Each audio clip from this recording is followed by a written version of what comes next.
அரசாங்கம் எதிர்நோக்கும் அரசியல் சவால்கள் தொடர்பில் அமைச்சர் ராஜித சேனாரத்ன இன்று கருத்து தெரிவித்தார். தகவல் மற்றும் தொலைத்தொடர்புகள் துறைசார் ஊழியர் சங்கத்தின் வருடாந்த மாநாட்டில் கலந்து கொண்டு அமைச்சர் உரையாற்றினார்.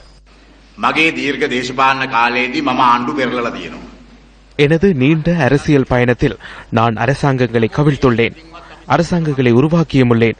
எனினும் இந்த ஒன்றிலாவது மகிழ்ச்சி கிடைக்கவில்லை. கவிழ்க்கப்பட்டமை தொடர்பில் மகிழ்ச்சி, உருவாக்கப்பட்டமை தொடர்பில் மகிழ்ச்சி இல்லை. அதேபோன்றே நாட்டு மக்களும் உள்ளனர். ராஜபக்ச குடும்பத்தாரை வெளியேற்றி அவர்களைப் போன்று வேறு சிலரை கொண்டு வர வேண்டிய தேவை எமக்கு இருக்கவில்லை.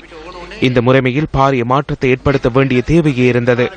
பண்டார்நாயக்கவிற்கு இடதுசாரிகளிடமிருந்து மிகப்பெரிய ஒத்துழைப்பு கிடைத்தது. எனினும் அன்று என்எம்மின் தலைமையில் இருந்த மற்ற இடதுசாரி கட்சிகள் இதனை புரிந்து கொள்ளவில்லை. அன்று பண்டார்நாயக்கவை கொலை செய்தவர்கள் வெளியில் இருக்கவில்லை, உள்ளேயே இருந்தனர். ஆகவே தற்போது புத்த ரக்கிதாக்களும் சோமராமாக்களும் உள்ளேயே இருக்கின்றனர். அவர்கள் இல்லாமல் போக மாட்டார்கள். அது அன்றைக்கும் பொதுவானது, இன்றைக்கும் பொதுவானது. இந்த துரோகிகளை அடையாளம் கண்டு இந்த துரோகிகளுக்கு எதிராக முன்னெடுக்கப்படுகின்ற போராட்டமும் நீங்கள் முன்னெடுக்கும் போராட்டமும் இரண்டு அல்ல, ஒன்றாகும். இந்த அனைத்து சூழ்ச்சிகளையும் தோற்கடிப்பதற்கான சக்தி அரசாங்கத்திற்கும் எமக்கும் உள்ளது என்பதை நீங்கள் நினைவிற்கொள்ளுங்கள்.